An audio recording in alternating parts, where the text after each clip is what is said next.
And then I'll go live on here.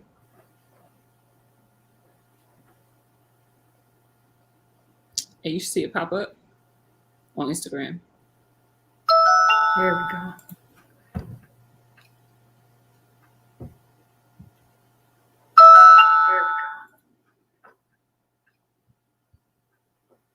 What up?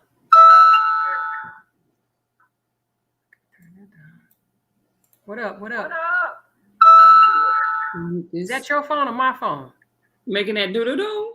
That ain't mine.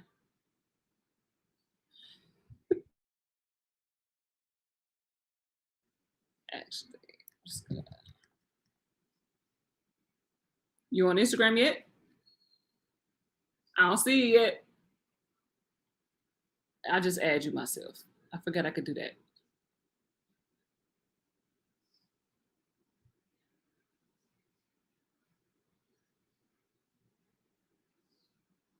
All right, you should see the request come through.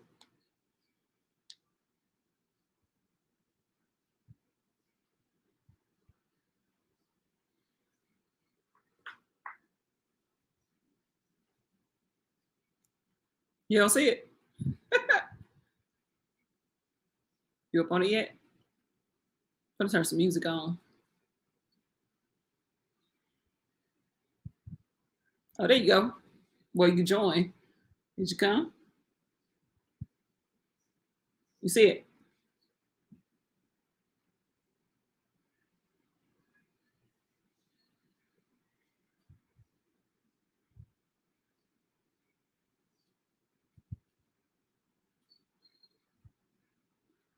I did. You got to accept the request.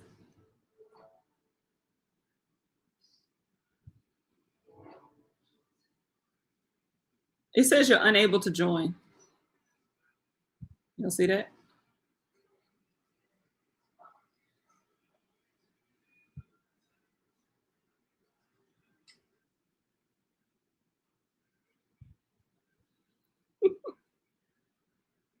Some reason it says you're unable to join.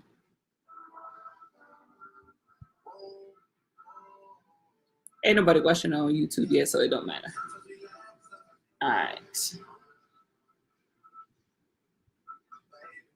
See it yet?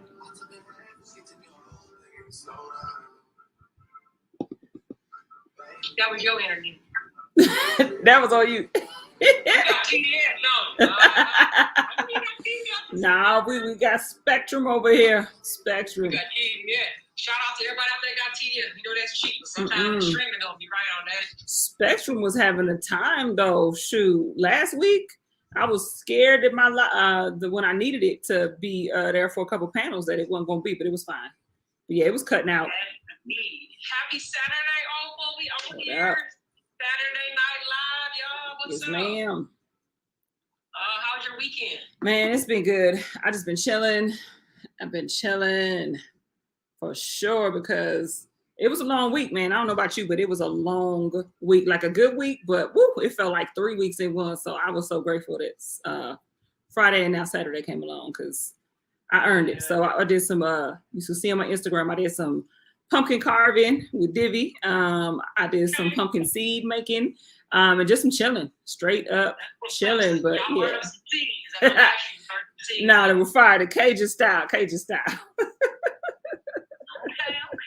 For sure. Yeah, I wanted to get a pumpkin this year, but every time I go to the store, I look at the pumpkins and I just don't get one. So no, we went to the patch. I told you, come on to the patch. I told all y'all come out to the patch. Nobody want to go.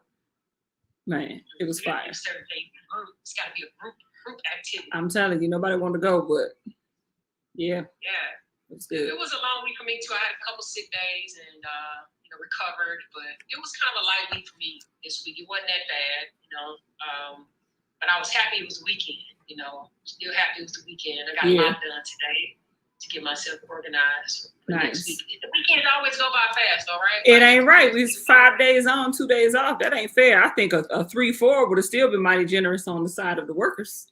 How do we get a 2-day weekend? I'm down for a 4-day work week. I don't know why more organizations won't go. I understand that some people got to go to the office, but I feel like 4-day work week would be amazing. I would love to do like 10-hour days and be off on like a Friday, Saturday, Sunday. They have like a 3-day weekend. How about just 4 8-hour days? I think that is plenty. The That's true. 40-hour work week was negotiated in 1920. Okay, that was a long time ago. There was no email. There was no internet.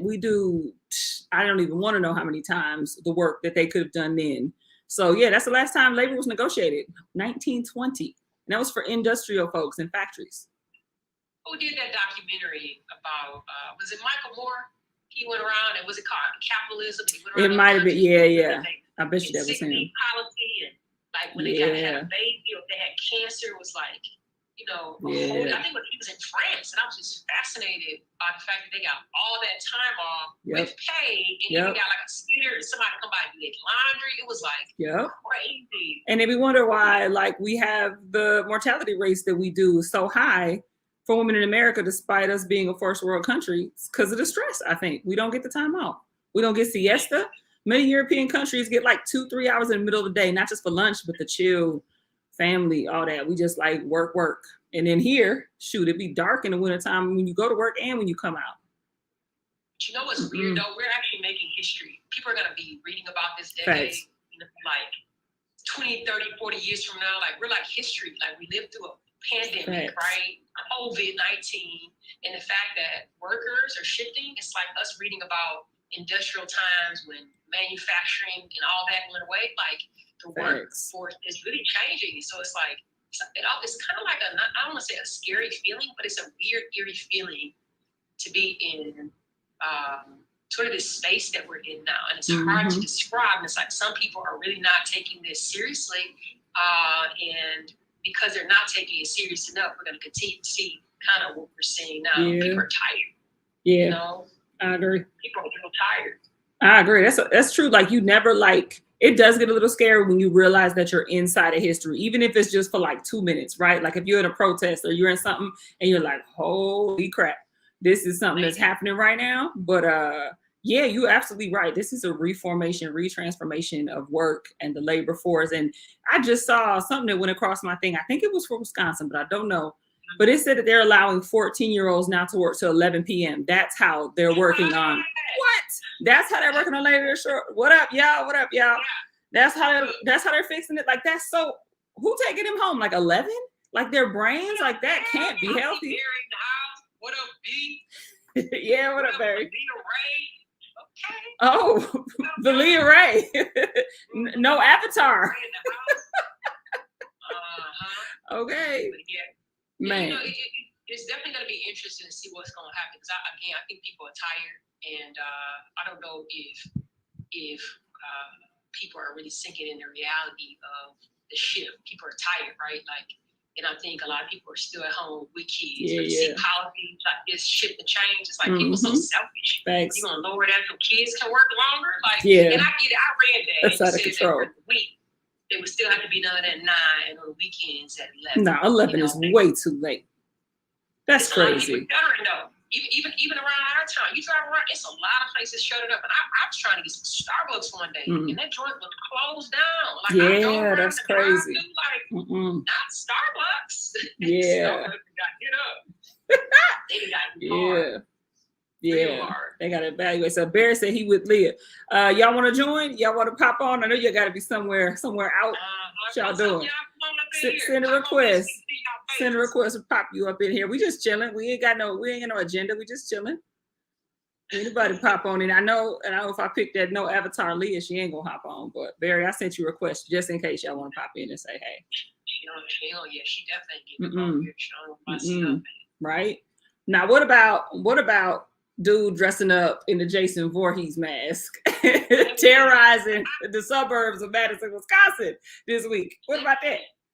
I laughed so hard. First of all, why is she sitting in the middle of a park with a Jason mask on? That's terrifying. That's terrifying. And something sharp in his hand too, right? That is not funny, especially for us 80s babies, because like I was terrified of Freddie and Jason growing up. Like I was even young enough to be scared of Chucky when Chucky first came out. And then when I got to be later teens, I wasn't afraid. But man, and I ain't messed with that Candyman. I ain't watched that new one because these movies traumatized me when I was growing up. No. He's trying to bring back Crystal Lake, sitting in the park with a Jason mask on. And let me tell you, Wisconsin has Facts. We got Ed Gein, Jeffrey Dahmer. Cause it ain't nothing to do. It ain't nothing to do. Yeah, that was Ed Gein. That's terrifying. Yes, don't. Yeah. Let me tell you though, this dude sitting in the park wasn't a real Jason though, because I was discussing this earlier that if he was a real Jason gets do his work, he don't run. But this dude did his little spam, he ran out like. I'm glad he wasn't no real Jason, man. That's terrifying to me. I'm like, make sure my door is locked. But that was bold though. He gonna be back. I'm sorry to say they didn't catch him. Oh, they still didn't catch him. They didn't catch that dude. And it's no Fright Fest this year again, so people gonna have to get their weirdness out somehow. Real talk. Be careful trick or treating across planes. Watch out for anybody in the Jason bag. I wouldn't wear that. Okay. Yeah, I don't know. I look at all that stuff just a little bit differently now. That's why I do haunted houses. I'll be ready to fight. I mean, you get too close, it look too real.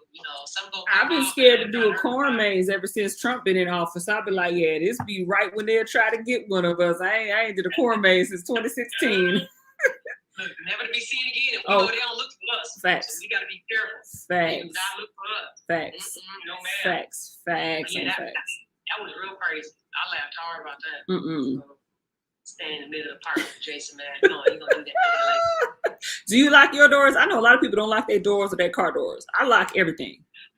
My car in my garage, but like sometimes I still lock it. My door here. No, ma'am. And I won't lock it. And then when I live in an apartment, I have like the balcony. I didn't lock it. I mean, I just feel like who's gonna come up in here and open my door when I'm sitting up in here, or if I'm walking the dog. Like, yeah, you have a dog too. You have a dog too. I think that's good. He ain't gonna do nothing, girl. He be selling. But he'll let you know. You won't be caught by surprise. He's gonna make some noise. Yeah. He be selling wood tickets most of the time. I still lock my doors. I'm locking it up. Chank. A lot of people complain about Madison and crime, but I guess I don't see like all the major uptick that everybody is like really talking about. Like, dude, does Madison really have like major crime? Like, it's worse than it was. I tell you that. It's for sure worse than it was. You think about when we was in high school, I think before we got to high school, I think it was before we got, like right before we got there, there was a gun in the courtyard. I remember that. You remember that? There was like but that was like it. Like you didn't hear about anything else. Think of all the shootings that we have now. I mean, it's not Milwaukee for sure, and it sure ain't Chicago, but like it's worse than it was for gun crime. Now I can't speak on everything else, but I think for guns it's worse. Or I'm just getting old. But people are really out of touch as to why crime happens though. Like, it is and it bothers me a lot. Again, I think people should be responsible for the actions, and I get all that. But at the end of the day, what are we doing to prevent? What kind of programs and services are available for people starting at a young age before we get to a place where we start to commit crimes, right? Yes. So I just feel like we're not addressing the economics around why people are actually committing crimes, and everybody wants to talk shit, excuse my language, later on about, they shot up, so-and-so done stole. It's hard to read the comments online. Every time like something happens and somebody that's black or brown. They don't care. I cannot read those comments. No, they don't care. There's no love for it. They be like, oh, good riddance, or oh, that's what they get. I'd be like, what? Yeah, ain't right. Not here at all, boy. Not at all. But let them be in our queue. They wouldn't survive. They wouldn't make it. No. They wouldn't survive or make it. No. Cradled up in a ball. trying to live our life. Be cradled up in a ball. Man. It's hard out here in the streets. It is. You're right about that economic factor though. Like these are like desperate times for a lot of folks when you think about that. Folks that haven't gotten any stimulus, folks that are out of a job or down hours, and there's no other choices, like for real. Yeah, absolutely, man. So I was at an event this past weekend. Of course, I read an article too about Madison. Of course, we always get these accolades for being like the best place to live, right? And I struggle with that so much because I always wonder like what kind of data they're using to come up with the fact that Madison is the #1 place to live. And I always feel like they don't use the equity lens when they're reviewing that. And it's only based on like a subgroup of people, the predominant, mass of people here. And you leave out a whole spectrum. It's so hard for me to see that data. I know we're coming up, like we're big in tech and businesses are coming in here, but cost of living is super high. Yes, and people can't afford to live here. Like we got a lot of poverty. Yep. But these are the hidden things that people don't see. I think when they come in here, you see surface of Madison, but you don't see really the core. Yeah, you see lakes, you see good schools, you know what I mean? You see enough grocery stores and fresh items, but yeah, you're right. You don't see the equity lens at all. Like if you think about what it's like for like a young professional here, right? The limited social networks that you're going to have, right? The limited spaces to be in, you know, as someone who has been a hip hop artist, like so many places have banned hip hop. Like you can't even perform hip hop. You can't even listen. You couldn't even play hip hop at some of these clubs. Like what? Like how is that going to be a place where folks want to thrive, especially young folks and young professionals? You know, they boost up that economy. Look at how they boosted Nashville. Like look at like different places that have boomed like that. Yeah. Nashville was beautiful. I took a trip to Nashville. Let me tell you, I want to go back so bad. I love Nashville. The food was great. The atmosphere was great. The weather was perfect. Yeah. Oh boy, I could have got in on that real estate boom. Yeah, that was huge. That was huge. Yeah. For sure. But it's definitely an interesting environment. I just wish we would get to a point where we aren't so offended by people's realities and people's truth. And I still feel like we're there. It's like people are afraid to hear the truth, as if speaking the truth is somehow hurtful to you. Like, no, I've been living this. So for me to be open and honest about my experience, why are you offended by that? Why does that offend you to say, hey, this is my experience? Like, you ask for my opinion and I give it. Or maybe it's unsolicited because I've had an experience, right? But technically that is solicited. But you get so offended. And I think because people are so offended by certain things and we don't get to the heart and the reality. And it always bothers me sometimes when I see how we surround ourselves with people that make us feel good about what we're doing, people that maybe don't disagree or people we feel like are more like us. And that helps us to continue to support the agenda that's actually keeping people in the positions that they are not. And that's why I think we see some of the disparities that we see today. And so I feel like, how do we get people to a point that we need you to be okay with the loud person being on your committee or your group, or you opening the door to hear that perspective? Because in my mind, if you're uncomfortable, there's a reason why you're uncomfortable, and that's the person that you really need to be listening to. And I feel like sometimes we miss the ball on that, and it's constant.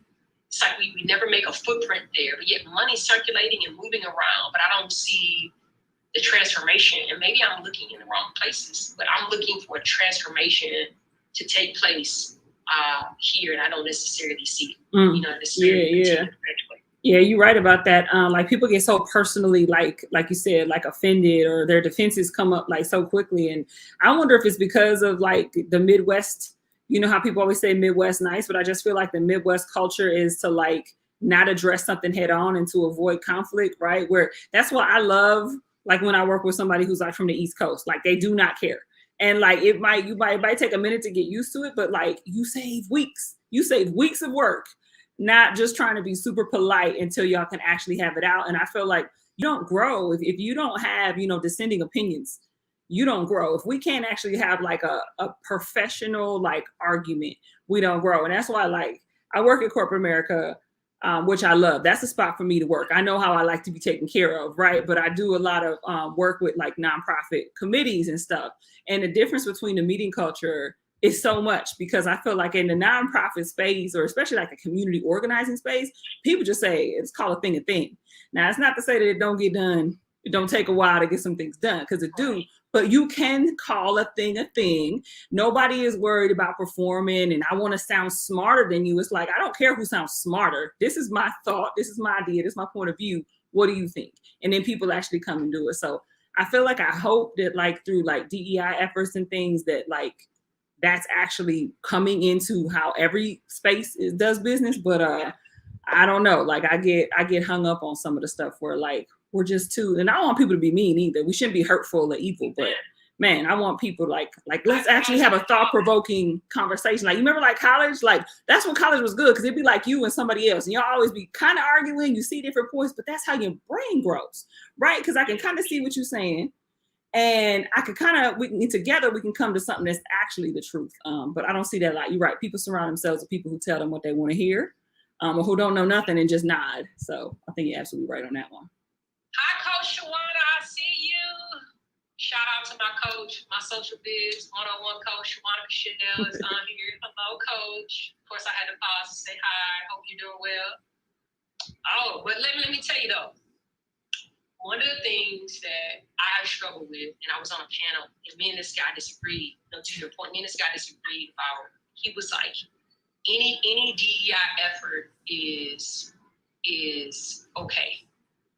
It's better than nothing. Thanks. And I struggle with that because I know that just any old thing can actually create harm, right? If you're not intentional to disrupt or create change or develop policies or make shifts, it can actually create harm. And what we've been seeing is this blanketed kind of, I'm going to pretend by maybe hiring somebody or creating this little committee, and I'm going to call it DEI, and then I'm going to be done.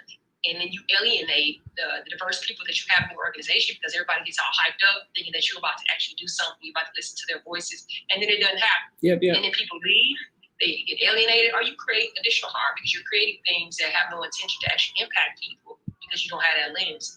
And so that's something that I've just been struggling with, that I see a lot of organizations. So I'm just curious, about your thoughts about, where we are and if companies are actually going to survive if they don't have good DEI initiatives in place. Yeah. So I think a few thoughts. I think number one, I don't think companies will survive long if they don't. The fact of the matter is numbers don't lie. Population is changing, period, right? If you're not looking at serving someone who's not a older, straight, white male professional, then you're going to miss out because your talent is going to look different than that's coming in. I also agree that you can't just check the box, right? You can't be fake about it too, because at the same time, yes, you think of the workforce. The workforce is also like a consumer, and consumers are getting so much more savvy. So we're not just coming to any workplace, and this is the first time we've ever seen DEI, right? We're reading the articles. This is one of the biggest things out there. You can't miss it, right? So people come in knowing a little bit already, and I'm starting to see young folks expect it, right? I start to hear young folks say, I came here because y'all have a reputation of doing this. I came here because y'all doing this. And that lets me know y'all are further along than some other places. So it's also, I think, a selling point. It's just smart business. If you don't, it's just smart business. That's what I could say there. And then two, you're right about the people leaving if it ain't real, right? So it can't be fake. And I just think that I do feel the harm, but I do err on the side of do something, right? What I worry about is, how they say, don't let perfect get in the way of good, right? So I do worry that some organizations, and it's really no excuse. I can't even say organizations. You have to be really small to not be able to come with something, right? But I think that that's an excuse folks have used. We don't know how, we don't know where, we don't know, who, we don't know when, right? So that's when you're going to have to say, let me reach out to a professional who can lead me on this journey, which you see many companies have done that. You hire somebody who has a great track record in this and you let them lead you, right?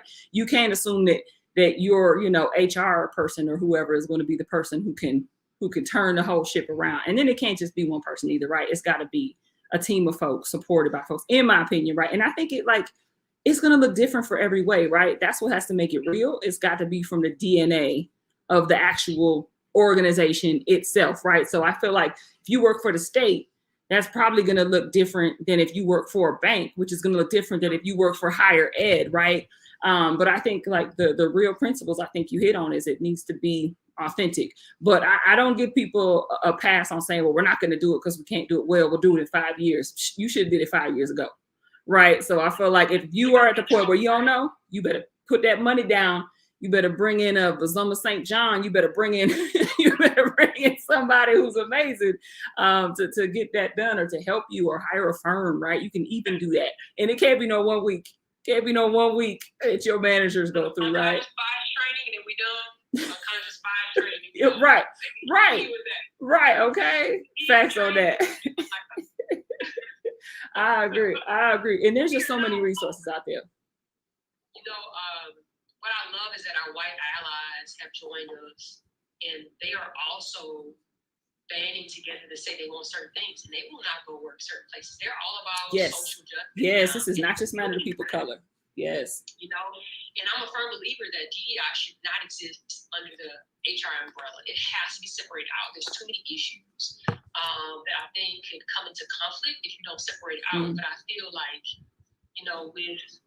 with DEI, what's going to happen is that the population is shifting and changing, and we're becoming more diverse. So if you're not preparing today for like 5, 10 years from now, because 10 years from now, like we're gonna be like the population, right? So what are you doing to get prepared? Like, are you preparing your policies, your procedures? Do you have a diverse workforce that can actually engage with the people that you're serving? And that's going to touch all industries. So people are sitting around here not being woke to some of the concerns that are happening. You're going to be out of business. And a part of that, I also feel like touches on what we're seeing today. We're not in touch. We don't have an equity lens. We think about older people leaving out, right?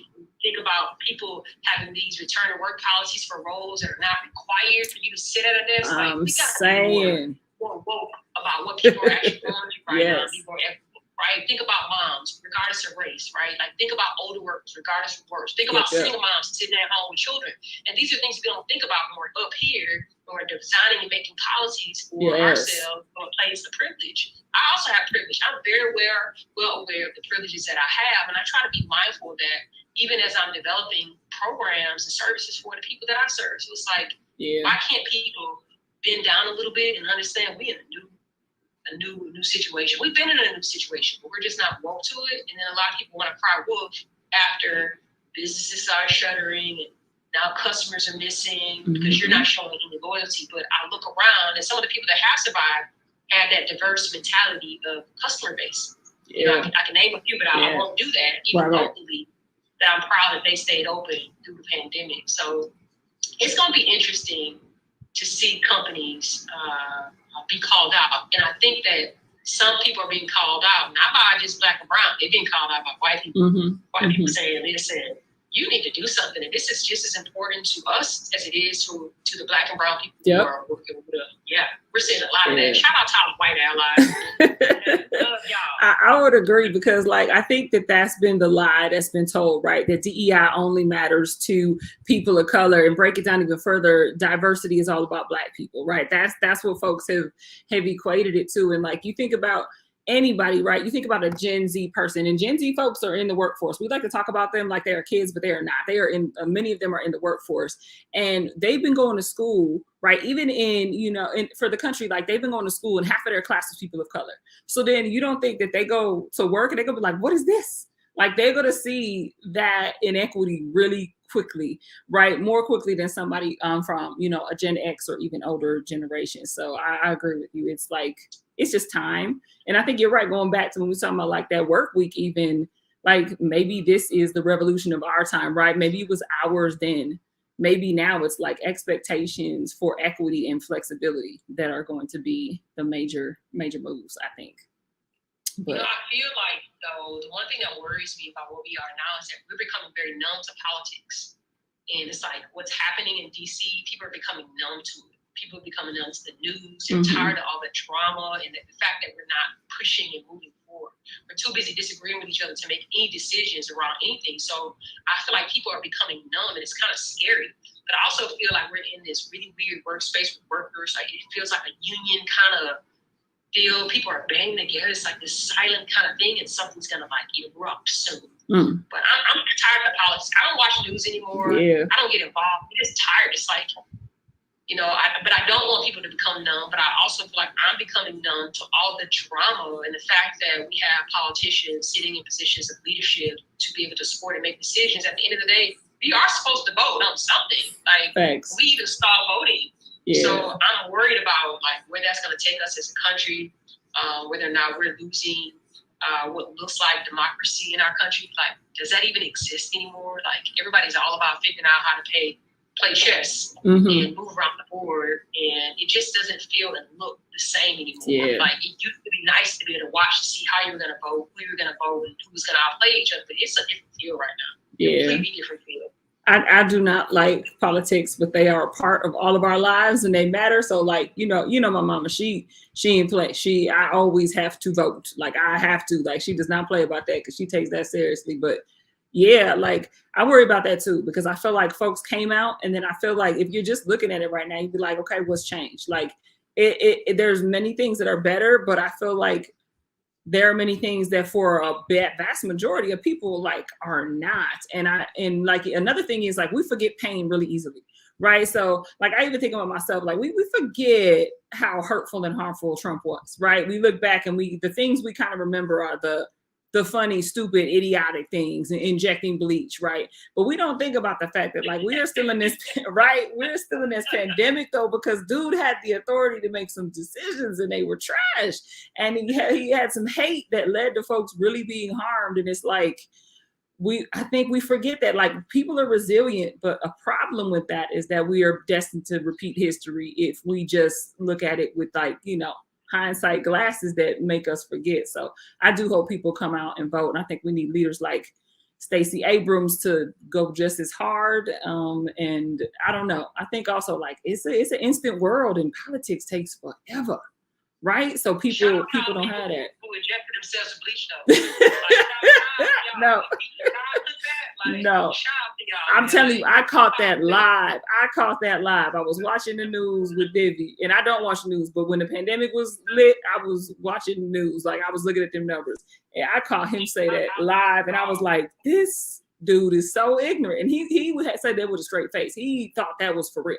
Like disinfectant, bleach. It was a lot of people. There were a lot of people sent to the ER for it. Like that is sad. And I think we forget too, like we think about ourselves and like we have like critical thinking. There's a lot of people that just don't and really trust authority in a different way than like our generations do, right? So that's dangerous. Like you got a lot of people who are like, okay, that's the president. They must be smart. They know what they're talking about. I'm gonna follow. No. Like no. But you know worse than him though, that scares me way more, and I know he's about to wage a war against him, is DeSantis.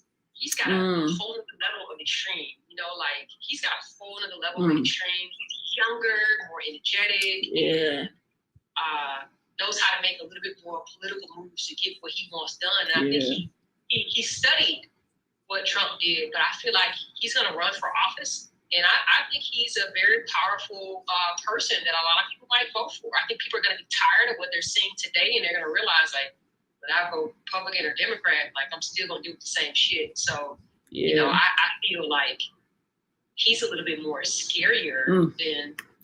Oh yeah, I was the whole Trump presidency. I was terrified that Pence was going to take it because I was like, dude, smarter. Right. And like, it's been a blueprint laid that I think any person who would like have an evil mind would be like, oh, I can follow some of that. And it was I heard someone say that like it was just the power of storytelling. Like Trump told that story when it was ridiculous. I'm going to be president. People were laughing at it and it was ridiculous. He kept telling it until it was true. It was Jossie Ross who said that. And he was like, that is the power of storytelling because like, number one, words have power. We take that all the way back to the Bible. And number two, you keep telling something. How many times did that hit your ear, hit your mind until it's a reality? So, yeah, it's so much we don't know. That's why I don't mess with politics. It scares me. I leave it alone. He voted for himself. All the policies he created were to benefit him. What y'all gonna do? Because once that fear of public opinion is gone, if a politician has no fear of public opinion, there's no reign to that power. And that's what that was. That's what that was. And that's why that is terrifying. Because at least you should like have that part check you. He didn't have that. And it was like ignorantly brilliant. I mean, it was, no, thank you. Let's talk about JayZ and Beyonce. I mean, is there ever a level up that they? You better not say nothing bad about JayZ, Beyonce, man. I love them. I love them. Oh my gosh, remaking classic movies, being the spokespeople for Tiffany, like they keep winning. I love them. I literally love them. Tiffany, that is. Yeah. Mm-hmm. Yeah, like that's just super dope, beautiful. I'm glad they were able to make it through their little ordeal that they have, and they just continue to level up. Man. Oh yeah, he's doing a lot of stuff. They on a mission. They are on a mission. They are on a mission. I would say Butler is some of the best businessmen, though. Like, you think about that, like, oh, for sure. Businessmen, they know how to flip their money, and like you can make something out of nothing. You could really make something when you got something, and you just keep doubling up. And like JayZ's so smart. Like I think like rappers don't get the credit that they should get for the brilliant minds that they have. And Jig he keeps leveling up, and I love that because he's like from the hood, and she's like upper middle class debutante, and it's like, you know what I mean? Together, that's like they got Black America sold up, right? It's like all of it's real, and then they're just showing you what you could have the best of both, and how you ride that out.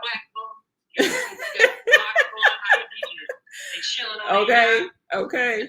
Yeah, I love them. Car with the wings on the back. What's the name of it? Is it a Rolls Royce? I don't know. You're talking about the wings. I don't even know you're talking about that. You better cross some wings. Man. Okay, y'all. Man. Y'all just playing around with money at this they point. Beyond, man. I love them. I also like or love Alicia Keys and Swiss Beats. I think that they too are a beautiful power couple.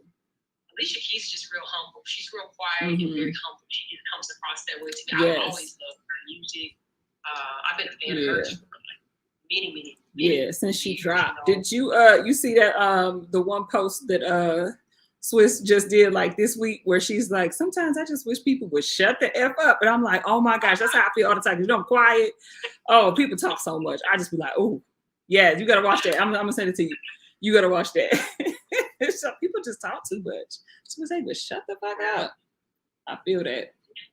It feels like we're having a little shift with the pandemic. I mean, I ain't really been, people are kind of quieting down a little bit, and we don't really hear. I mean, maybe it's because I just don't pay attention to it anymore. But even with the numbers, it just seems like we're kind of somewhat normalizing a little bit, getting back to normal.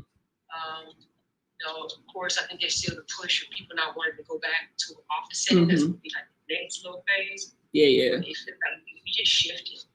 Just shifting back a little bit. Yeah, I feel like people do what they want to do, and they don't care about the numbers because it's still a whole bunch of hot spots.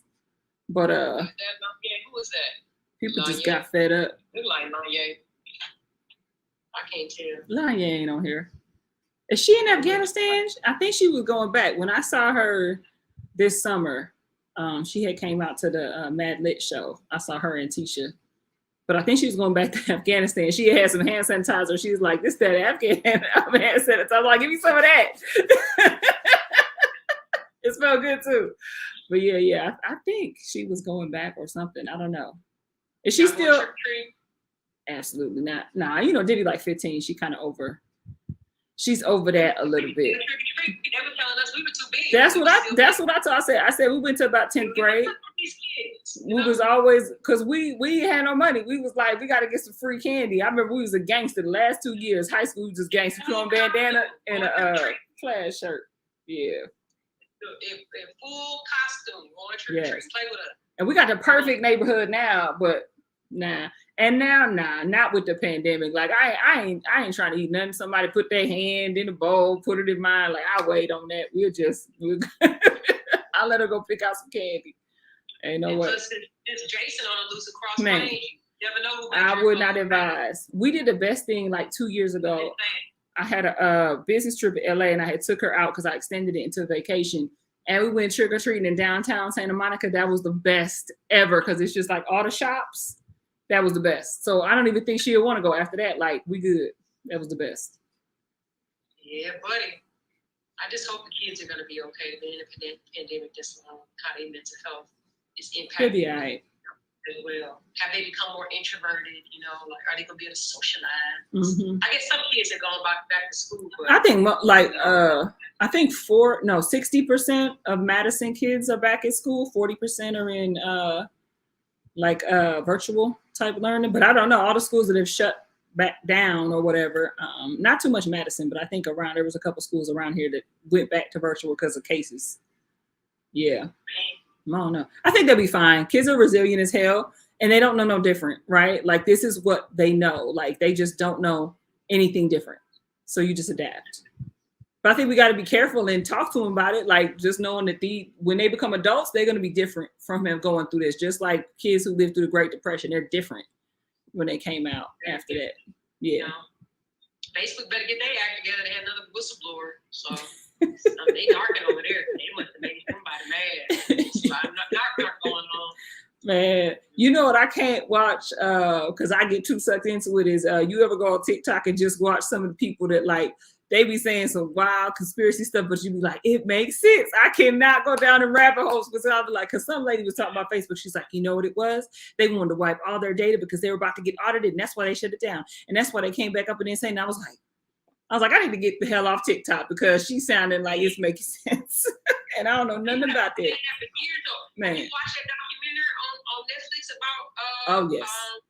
That was like crazy. Yes, you know they stole that from Alex Wolf. I will say, if you Google Alex Wolf, she said all that's in that thing on Netflix. She said all of that like 3 years before about how things are targeted and how it's your mind and all of that. Like she said all that first. What do you think Black about woman. this though? Think about this. How much power does one person need to have? Like you get to a certain point in your life where you become a billionaire and your mind shifts. It's almost like a form of mental illness. When your mind shifts like that, where you become so greedy. I'm not saying this is what happened with him, but I feel like I read an article one time about the state of money as people start to build wealth, and it gets to a point where I guess this kind of greed mentality hits and becomes like a form of a mental illness that you don't think about other people who have less. It's all about making more money and figuring out like it becomes a new strategy to make more money. So like, do you really need the money, man? Like, absolutely not. You can't really shut the platform down because people will go crazy. No. But I'm just saying, like,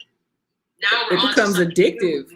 We're rebranding, and you're rebranding because I think that's a legal thing to rebrand. So there's something else going on behind the scenes there. Again, when you got that kind of money and you got legal around you, people will say, well, let's rebrand. So it just gets scary. Yeah. People want to control news and outlets and where you get your media from and all of that.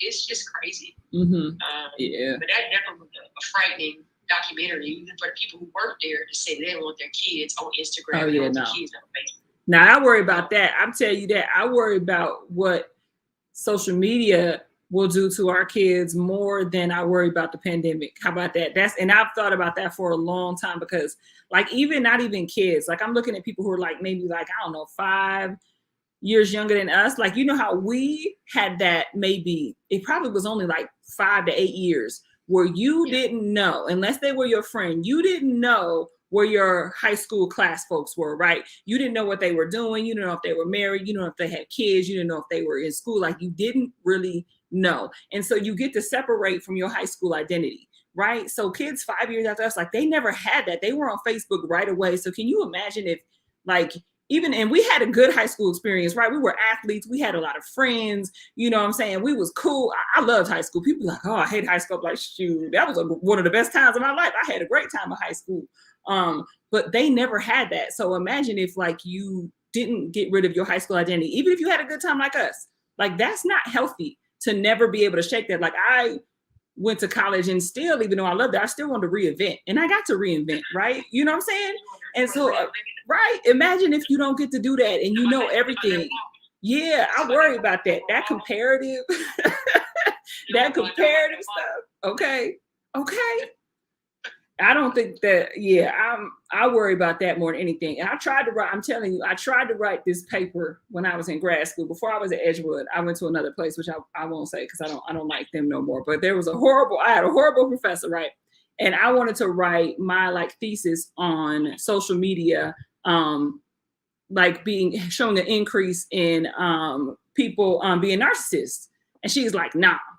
You know how many articles I've seen that have come out since then about that shit? I'm like, she probably tried to steal my, and I tried to write that like in like 2007, like a long time ago, I tried to write that. And I was like, she probably just stole my stuff because I've seen so many articles on that. But yeah, I think it has like, why wouldn't it? Like, if you go into East High School, for example, you know, the basketball players have big old, like 10-foot tall pictures of themselves. Can you imagine if we walked into Memorial High School and we saw ourselves? Like, number one, first of all, I would have thought I was all that. But then what if it was one of the days I had a bad game and I come in, like I might want to end it all because I'm like, oh, I'm larger than life, but I just like fouled out, or you know what I mean? Or am I nothing but this? Like, I don't think that's healthy. I don't think it's healthy. It's like you damn if you do, you damn if you don't. And that's how I feel about social media, because if you don't keep them up to date with technology, then they damn. If you do keep them up to date, you got to worry about their mental health and everything that you kind of describing right now. But it is kind of a little scary thing. And the other day, I was trying to figure out how to change my Facebook page to a professional page, and they won't let you, right? They got that shit blocked, right? Because they want you to pay for likes and follows. Yeah. And so I was looking on there, and it ain't gonna ask me, if you die, what would you want to have with your Facebook page? Stop it. Did it really? Did it really? That's crazy. Now, you know, I love social media. I love it, but what? That's crazy. Wow. Let me wheel it to my mama and she can decide. Like, come on, y'all. But that explains why, because I always wonder, like, how are people able to have their loved ones' Facebook go on? Like, because a lot of people turn it to memorial, what I think is beautiful. Because then when it comes up in the memories, you still got someone to tag and all that. But wow, that's deep. That's deep. I don't know why they are blocking people from turning their personal pages into. I understand it's money. It's definitely money. Because why would you let me click a button? Like, you still making money, right? But why would you let me click a button? Because you want me to reestablish all over again. They make money when you do that. Versus I already got a whole bunch of people I'm connected with. I got a network, so I can switch my page over. But again, when I saw that, I was like, that's deep. That's deep. You know? Yeah. And that's how are crazy. they going to be used? You know, this is going to be history. Everything that's on Facebook is history. Like your picture, your profile, everything you did from like a young age. And go back and look and see how old your Facebook page is. I know. I've been looking at that all the time. I've had Facebook since 2008 and I hated Facebook. I was a MySpace lover. I loved MySpace and I loved Black Planet. But I didn't like Facebook. Is it still an available website, MySpace? Yes, ma'am. Don't sleep. I tell people this all the time. Do not sleep on MySpace. MySpace is big in South Africa and a bunch of Asian countries. You know, I am about my music and my poetry. I continue. Go look. I'm up to date on MySpace. Man, don't ever get it twisted by what's hot in America. Yeah, MySpace is still, because it's still a place where you can showcase a little bit better. Like, right, you can have somebody come on and listen to something. The playlists are nice if you make music, right? Music and artistry at this point. Yeah. This is where I stalked Whitney Houston. You know, I love me some Whitney. When she first had like a crack meltdown, I was like, man, like, get well soon. Call me if you need anything. Like, you love you some Whitney. Oh Lord, Whitney. Like, I do think that thus far she's the best voice God created. Like, it's just so amazing. Like, there's so many amazing voices, but Whitney's is just like that Preacher's Wife soundtrack. Like, that is still in rotation. Like, we was talking about that the other day. Even the last one, boy. Ooh, I love it. And you know what? That was the only funeral I cried at. Oh my gosh, her funeral was like a revival, though. And then when they like, I will always love you with that. Oh yes, that was wow. That was royal. That was like yes. You know they were supposed to be together. Yes. Stop it. The Bodyguard. Oh man, classic. My first ever favorite song was I Want to Dance with Somebody. When I think I was 4 or 6, whether I can't remember, it was 84, 86. And then at John Muir Elementary School, they had this one book. You remember how they used to have a book, but they were kind of like magazines because they had like the big pictures. They had one book in there and it was Whitney Houston and she had these Grammys. And I was like, I was like, I want Grammys. I was like, I can't sing, but I want Grammys. I'm telling you, 6 years old in the motherfucking LMC. They called it the IMC back in the day. Oh man, I'm telling you. Did you listen to Adele yet? No, I have not. I love Adele though. I didn't even. You know, I listen to that all day. You're a slow music person. We waited 10 years. It's been 10 years. She's smart because she lives a life and then she drops it and shocks the world. And then she lives a life and then she come back and do that. And like, that's what I think you need to do to be able to be like sane. Like, she has control of her narrative. $20 for the concert. Like, she was smart. Yeah. I definitely listen to that. I feel like I'm out of touch with music. Like, I'm not as in touch with it. We're just old. We just old. You know. What up, Jules? It's hard for me to get in tune. I'm just hard to get. I so many other things like drive me and excite me. And sometimes I ask myself why I'm doing it, but there's just certain things that drive and excite me. And part of the things that drive and excite me is a little fear too. You know, like being poor and not having enough. Working in healthcare, you see. You get a lot of stuff. You see people that were well-to-do and well-off, like no longer being able to care for themselves and not having money, like. And then, you know, the other thing I think about, I don't have any kids. You know, like, kids are like how you at least have somebody to support you when you get old. I don't have no kids. Like, so I'm going to be like, I'm going to need a lot of money so I can go to this nice assisted living. I'm laughing, but you're right. I'm laughing, but you're right. You're right. You don't have nobody to wipe my booty. So, wow. you know, You've been taking care of your nieces good though, so hopefully they'll repay the favor. Mm-hmm. I already know which niece ain't gonna write. So I might have my own one of them. Yeah. They might not wipe, but they might pay somebody else to come on in and help you out. That might be the thing. I don't know. These kids nowadays though, but I'll say like black and brown people, we don't tend to put our folks in homes as much as our white peers. Yep. White peers tend to put their loved ones probably because they got more money, right, to be able to do it. And I understand too when somebody has like complex mental and maybe some dementia or a cognitive diagnosis, or maybe you're just healthy 24-hour care. Like caregiver burnout is real. Yeah. But I get it. But I think you don't need some money. You know, me and my older brother talk about that all the time. Like, man, I don't take care of you, so you might figure that out. Money and good deeds. You're gonna need that good karma to come back around too, because you know you can have all the money in the world, but if you ain't been good to people, somebody gonna snatch that stuff up from under you. And you could be have not a cent to your name, and you'll be amazed the way the people will help you and take care of you. But I feel you on that. They will steal you blind. When I work for Dope Church Services, I watch people steal their parents blind. I had one case where the lady was going over there and putting Whataburger through the door. Now she was going to inherit millions of dollars from her mama. Her mama was demented, beautiful house, beautiful neighborhood, and the neighbors called in the case. Well, when I got in there and the lady opened the door up, it was so bad.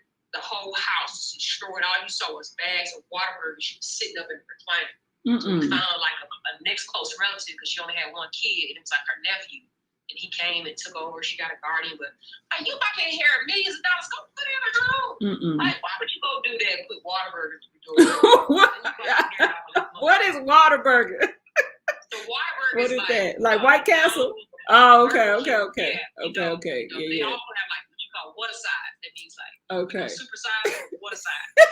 Where is that at? That's like Alabama or something. What is that? Yeah, that's Alabama. Okay. Yeah. Okay. Can I get a water size? Can I get some water? You have water ketchup. Stop it. Yeah. It's like Boomerang when Gerard and they was talking about the mushroom soup. Yes. Gerard, did you know that on the mushroom jacket? Yeah. You got to coordinate. That's a classic. Let's talk about like that. Now, do you think so? We're like the same age. So do you think that like and everybody is holding on, especially all us 80s babies, really holding on to the 90s, right? 90s R&B is everything. 90s hip hop was the golden era. 90s comedy, Martin, Living Single, all that stuff back in rotation. Like I really feel, do you think that really was like the best time and epitome thus far? Or is it just because that was when we was young and it was our formative years and it was going? I feel like it really was dope because when you say things like Boomerang, when you talk about House Party, when you talk about all those things, they was fire and you could still watch them again and again and they still hot. Whereas like I can't even tell you what was on TV 5 years ago. Yeah. It was like an era of Black love. It was also an era of music that had meaning and talent. Let's talk about talent. You couldn't just be an overnight sensation, like talent. And don't get me wrong, there's some new shit that I really love. I like what they call, what do you call it? I always mess up the name of the type of rap that I like, and there's a name for it. Sorry, it'll come back to Backpack. No, conscious rap. Okay. I like conscious rap. It gets real deep. J. Cole, Kendrick Lamar, and the guy in Atlanta that I really like. Just music that like. Yeah. I'll tell you something. Like I feel like Notorious B.I.G., Tupac, and some of those rappers like. They spoke to you. The beat was nice, but you also got some information. You got some knowledge. Like we learn half the stuff. Like I hold true. I learned it in a rap song. Like it. Like that's just what it was. That's how I learned. You talk about date, like whether right or wrong. It's we talking about music that is more so what's popular right now, and it could be things that are, and not all of it, right? Yeah. Some are harmful, right? We're talking about living certain lifestyles that really aren't reality. And I get it. You want to have music where you're going to turn up and party. Like, I feel like you got to have a balance. Yeah. And I was watching a podcast the other day, and they were talking kind of about this kind of phenomenon. Like, we all were once young, and we all listened to certain kind of music that our parents were kind of like, and then you grow up, and then you realize, like, some of that was, It's like my mom in the back of the day used to listen to Ring My Bell. That's still a classic, though. That's still a classic.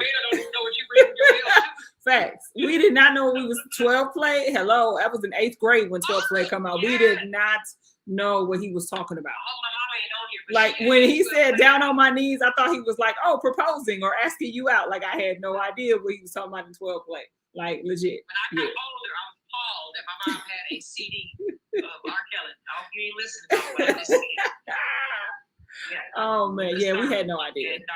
We were innocent. Like, I thought OPP was other people's problems. Like, I really. Speaking of R. Kelly, yeah. As much as I love his music, I can't listen to it no more. But here's the question: can you listen to the first Aaliyah, all produced by R. Kelly?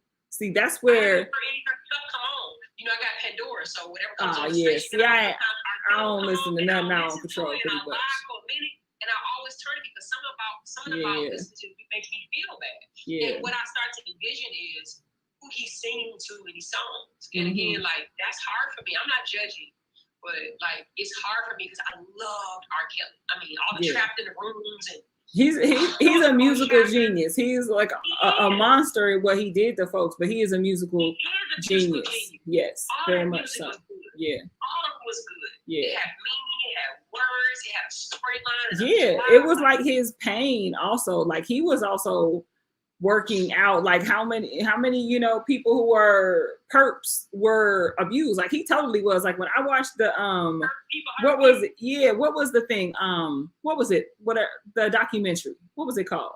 Somebody know. What was it called? Something R. Kelly. Yeah, what was it called? Surviving R. Kelly. Yeah, Surviving R. Kelly. Thank you.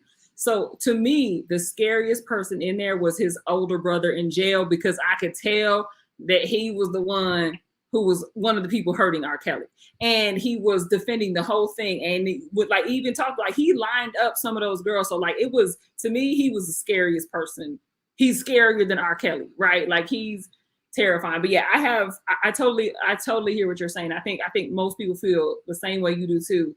And my thing comes to like, if we were to literally like look at people, like museums wouldn't have half of their stuff if we canceled every artist who did something crazy, right? And I'm not saying don't cancel. I would not go to an R. Kelly show. I would not do any of that stuff. But I do draw the line at like, yes, he produced Aaliyah's and wrote most of her first album. I'm going to listen to, stream, and buy that because she shouldn't be forever tainted because of what he did. And I feel like she does get that like against her. Because that, and I hate that, and I also look at like, she may have been a victim, in that. Oh, for sure, like she was, and then like also think of yourself, because we had the privilege of being like, Aaliyah's like a year older than me. We had the privilege of being the same age, right? And knowing a child's mind, like at that age, if R. Kelly would holler at me, I'd be like, oh my gosh, R. Kelly's hollering at me, like I would, right? And that's why kids can't make their own decisions. Right, because that's why adults have to protect them.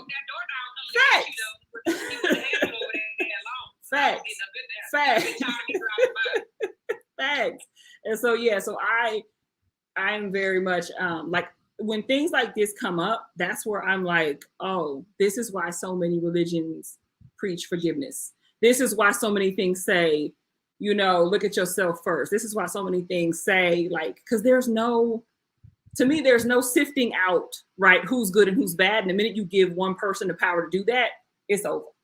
It is freaking over. You know what, though? Yeah. And I keep going back to this, and I keep thinking about this. And there are times where, depending on the form that I'm in, it's hard to describe certain groups of people that Black women are the most victimized affinity person on earth. And you just think about things like molestation and rape, and incest, and the fact that certain things can happen to us and people not respond to it. Or they blame the girl. She's too fast. It was her. Like they don't do that for other races the same way. You absolutely She's right. making it up, right? Yep. And again, it could be Black male, white male, white female. We still go through the same thing. We're not believed when we tell our stories, things that have occurred or happened to us. It's like you're being a victim and you're making it up, even though in telling it, you're actually trying to get to a place of healing. Yes. And so it's hard, like I still remember the quote when we were at the wellness event, and M. Adams. I still love her. Oh, M. Adams is she's the GOAT. She's brilliant. Lord of mercy. They were asked this, say their one word, and her one word was fugitive. I'm like, oh, why did she pick that? And she kept saying, because we're always running from something. We're always having to be in defense of ourselves, and it's constantly. So I think about this situation as us constantly having to be in defense of ourselves, never finding a place where we feel safe, having a sense of belonging, a place where we can actually heal. And you take all of this fester stuff back into your household, and it's like that post-traumatic slave syndrome just kind of continues over and over and over. It becomes a cycle that you can never get past. So somebody has to be the person that heals, right? Somebody has to be the person that heals. And I always talk about that. You got to walk in healing, like the whole world. It's a lot. It's a lot being an entrepreneur, solo entrepreneur. It's a lot. It's heavy. There's tiresome days. There are days where you think about your confidence. Your confidence is tested. There are doors that get closed on you. There are people that never followed up with you. There are people that have harmed you before and now want to work with you and get your advice and feedback. So it's a constant state of having to deal with people and try to figure out how do I work with that? Like, they harm me. Do I still work with them? It's a constant right for the greater good, right? Yeah. That's hard. I agree. Even this conversation, right? Even this conversation is hard, right? Like how many things came into, even when I was I think about myself at 14, how much came into that, right? How much came into that because of what we've been taught is okay, or not okay. And how we're nah, we're all right. We're stronger than, someone else. No, absolutely not. I wonder about that all the time. I don't even know what I think and believe, right? Sorted out from what I would think and believe if I didn't grow up in a society that oppressed me more than pretty much anyone else, right? Because just like you said, like Malcolm X said, Black women most neglected, most disrespected, most abused, most harmed. That's why surviving R. Kelly was such a thing, because you had never seen Black women held up and been able to tell their truth and be supported in a way like that before. And to me, it was revolutionary. And isn't it a damn shame it took that damn long? You think about slavery, rape was the normal culture. Rape was the normal expectation for Black women. And think about though, the age of some of these people, living over at this house, and then you couldn't get away. That whole thing is sick and disgusting. That was freaky. Yeah. That whole thing, that serial killer type, that's the serial rapist, however you would say it. That's I'm not at all saying that behavior was not. And the fact that we're always told, and we need to cut it out, telling people, just be strong. No, you be strong. People deserve to have a weak moment. People deserve to be unconfident. People deserve to just cry and have a bad day and go take it and come back the next day and pick up. That's not me saying, okay, I just need to take it and I just need to be resilient. I just need to get through it. I just need to just deal. Yeah, my way of dealing with it is having a breakdown. And maybe the next day I'll come and I'll be strong. And I'm not apologizing to people for taking a break to take care of me first, because I can't help anybody else unless I'm helping myself. And I don't care what industry you're in, what field you're in, you have to take care of yourself first. And that's why I'm always talking to people about, especially Black women. We have to walk in healing. It's a constant state of dealing with warfare all day long. So you have to find a place that you feel safe. You have to know when to step back and say, you know what, I just can't today. And be okay with that and not feel bad for taking that break. That work's still going to be there. Your family's still going to be there. You're going to get that thing done. And ain't nobody going to die if you decide that you're going to just step back and take a break for a day, an hour, 2 days, whatever you need, so that you can come back and do what you need to do. So that is my tip for today. Tip for the day. I love that. And I think that's why so many Black women are becoming entrepreneurs, and women of color are leading most fastest growing entrepreneur group. And I think it is because the what you just said is absolutely true and what needs to be done. And how do you balance that with being in a workforce where you have to be the best, not even the best, but surpass everyone's expectations every day? Legit, I have been in roles within my entire professional life. I've been in the workforce for 18 years now. I have literally been told, oh, well, you set the bar this high, so now the bar is this. No, nobody could do what I did. I can't even do what I did again. And I've literally been told that. So how do you balance that with that where it's like, you got to win every freaking race just to freaking stay? Like, and I think the way is what you're talking about is just to say, what if I don't? What if I don't go up to the starting line today because today I'm not racing? And if enough of us do that, if we agree to do that, we can change the shit. But if I decide to say today I'm not racing, and you say fuck that, Opal, I'm gonna come in first today. Then what the fuck that look like? So I'm always, I overthink, but I absolutely agree, and I think that's why so many of us start our own business because in your own stuff you are working harder, but at least it's on your own terms. At least it's on your own terms. Starting our own businesses and we're leaving organizations because we don't feel safe. And we feel like we have to be Oprah in order to be successful. Don't compare me to Oprah. Like, I don't want to be an Oprah. I want to be Oprah. I still want to be Oprah in my own way. But yeah, you're right. My voice, don't be offended. That allows me to feel some kind of sense of safety. If I have a day where I'm emotional, don't judge me. I'm a woman. Yeah. Women are emotional. We make some of the best leaders, right? Yes. Because we are tuned with our emotions. Feminine energy is powerful. We're empathetic. Powerful. Right? Yes, ma'am. And so I feel like you're right. Black women don't feel safe. We're highly educated. We're going back to get degrees. We're starting businesses. Whether or not y'all invested in them is another whole story that we can talk about. But we definitely don't feel safe. And for me, this is why I have made the choice to focus on my personal economics and to encourage other people to focus on their personal economics. Because at the end of the day, if you can't fall back on anything, you can fall back on that. And that gives you options and choices in your life. You're not worried about whether or not you just got to show up every day because you don't have a choice. No, I do have a choice now because my personal economics are lined up enough where I can be like, peace. That's freedom. I think people ask like me what success is. I'm like, freedom. Like, right. I used to think it was money, but now it's like, it's freedom. And I think too, like either you have to go do your own or like organizations have to change. And I think they are. When I'm seeing all these Black women appointed as CMO or CEO or COO, like that leadership, like that's different. And Black women lead differently. And then you can be in a space where, like you said, you could say, today I'm emotional. Today I'm a woman. Here's my feminine energy. This doesn't look like how my male counterpart might do it, but guess what? In this situation, this is better. This works. This is needed too. I started my period. I'll be taking the day off. Women get paid, and this is white women, 75 cents on the dollar. So that comes out to 3 weeks out the month. Why don't we get a week off for our pay right now? Same pay.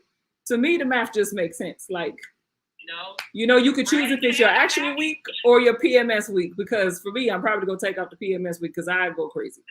They don't understand. Need a break. Brad and Chad don't have to worry about having food cravings and bloating and cramping. Or just straight crazy, like straight crazy, right.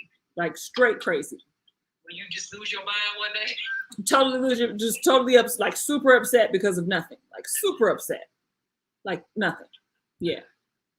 Well, what you got planned for next week? I don't know. Full work week, Black Currency podcast. I stay busy. Community stuff. Shout out to the Lucia Community Education Center. We're looking for a new executive director. We're working on making sure that is rolled out beautifully, put it that way, because it's going to be real hard replacing Paul Terranova because had been there 21 years and he's amazing. So yeah, community work. I do love my job. Don't get it twisted. I love what I do. Multicultural business strategy is the shit to me. I love that. That's what I like to do. And it's fall. We just did the pumpkins. So yeah, I'm doing that. And I have a whole conference that I'm going to. Don't even get me started. I'm telling you, this whole pandemic, I take it one day at a time. That's my self-care. That's why when you're like, what's next week? I'm like, I don't know what next week is. I had to think about it. I'm trying to get through the night. Oh, okay, exactly. I'm talking about what's tomorrow. What shows I'm gonna watch tomorrow? Because I'm still on the weekend. What you got going on this week? I'm about to bless some people next week. I was sitting there thinking about my journey and all the struggle that I had getting here, all the mistakes I made, all the things that, if I were in the same situation that I had, how would I get to where I am today from a financial perspective? So I'm about to bless some people next week. I'm gonna bless 5 people next week. Nice. Post a video, and I'm gonna bless 5 people next week with something. And I just feel on my heart that I need to do this. So I am. 5 serious people. I'm only gonna choose 5 people, so people gotta stay tuned for that. But that's what I'm gonna do next week. You know, like I'm blessed. I've been blessed. Like so many great things have happened to me the last year and a half, and I feel like I want to get back. I am gonna go live too. I'm preparing to go live again for my master classes like I did last year. Nice. In December, so I'm gonna do that. But I'm also blessed 5 people, and I'm gonna work with them to the end of the year. People got to stay tuned for that. So I will probably see that announcement sometime next week. That's what's up. That's going to be on the Melanin Project page. That's right. It's coming, y'all. It's coming. Yes, I'm letting it out here on Saturday Night Live. I love it. That's what's up. Giving back is self-care too. Like real talk. That's how, like, people are like, oh, you do so much community stuff. I'm like, I need to do that to balance. Like, I need to be in those spaces. Like, I need, and plus, I've been so blessed. You already know, man. We've been so blessed. How could we not? Like, our life could have went so many ways. Like, this is like, I won a lottery 41 years in a row. You know what I'm saying? Like, even on the hard times, we was blessed. Okay. I saw somebody's post that said, think all the reckless stuff we did. How are we even here? Exactly. I think about that too. Man. We did a lot of stuff. Man. People don't know. We could do a whole comedy show. Just our childhood. Just telling the truth. Just telling the truth. We Okay. Anybody we impact. Okay. We grown now, though, y'all. We grown. Yes, man.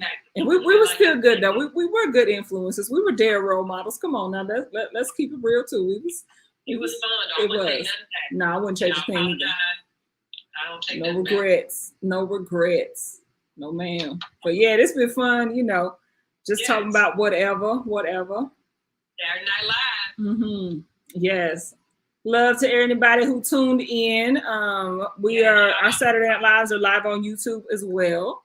But anybody who ever wants to join, just click that request. Pop on. We'll love to talk with you too. We just be shooting the breeze. Send us some questions. Yes. Y'all got some stuff y'all pondering on, some y'all want to chat on. Yes, or if y'all have financial questions, Afra is a genius when it comes to finance, money, budgeting, everything. Everything. She has helped me over the years. She's in my opinion, she's cheap as hell, but she's smart as hell because of it, man. She's my wealthiest friend. Let's get it. Trying to help some people, trying to serve the community. Let's get it. Facts. Facts. Merrick Bank. I know some of y'all got Merrick Bank out there. Credit One. Yeah, I got one of them too. Yeah. Yes, ma'am. You know what? I ain't going to hit on Credit One will be your step one when you trying to repair your credit, because definitely Credit One the road with me when nobody else would.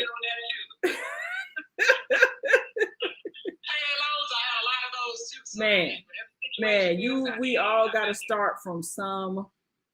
Yeah, that's what I like about what you do.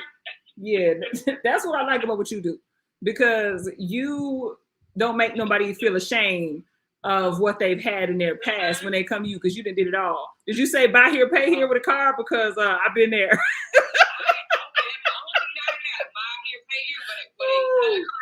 My purple Ford Taurus, buy here, pay here. Let me tell you, I used to call them all the time. I'd be like, they'd be ready to come send somebody. I'd be like, I got it. Every week. I had never heard that in my life. You would get a car and you didn't pay the note, they turn the car off. Like the car. That's bogus. I didn't know, like, that's bogus. You turn the car, but when you make the pay, that's they turn the car off. bogus. That's so bogus. That people need their car. That's bogus as hell. Yeah. That ain't right. I think they probably still do that. The stuff we do for money, boy, I'm telling y'all. That's why Squid Games is so popular, because everybody can relate to that. I ain't watched Squid Games yet. Man, it's very violent, so I had to take breaks from it, but that's what it's about. Those people are only in there because they're in debt. That is it. Spoiler alert. Yeah, it's not a spoiler. They tell you that in the beginning, but that's the only thing. It's showing what people are desperate to do if they are poor, and how worthless society. Don't get me started on how worthless society makes you feel if you ain't got no money. Don't get me started. And I feel it every time I go up in the store and I got on like some stuff from after the gym. I got on a sweatsuit. I'm treated so poorly. And you know I'm ghetto. So I be like, I can buy everything in here. I'm like, I will buy you. But you get if you look a certain way, you get treated poorly. Let me go up in there with an oversized faded jogging suit, and I'd be like, you should just pay attention. Look at my watch. Look at my purse. You ain't even paying attention. Used to be CEO of Xerox. She's put out an article. She was talking about how she was like this big CEO of this big major company. She's up in Barney's. And I used to follow her and son around. He's in the shop. She's like, man, I got all the money in the world. He's still looking at me like I'm nuts. That's what it is. That's stereotypes. That's what it is. Garbage. That's what it is. I'm telling you. Well, y'all, thank y'all for joining us. We'll see y'all next Saturday. We're going to be live again with some good topics from funny to serious. We might talk about some money. We might talk about current events. We're going to keep this live going. Yes, ma'am. We old. We gotta practice the live. That's just it. We keep it real with the peeps. That's cool. I will see you. Peace out.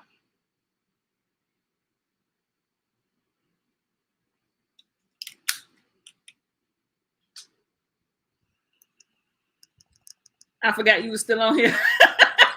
I always do that. Can you hear me? I forgot. Let's see how many we had. Let's see. We had. What was funny was that hold on. Let me end this broadcast. Hold on.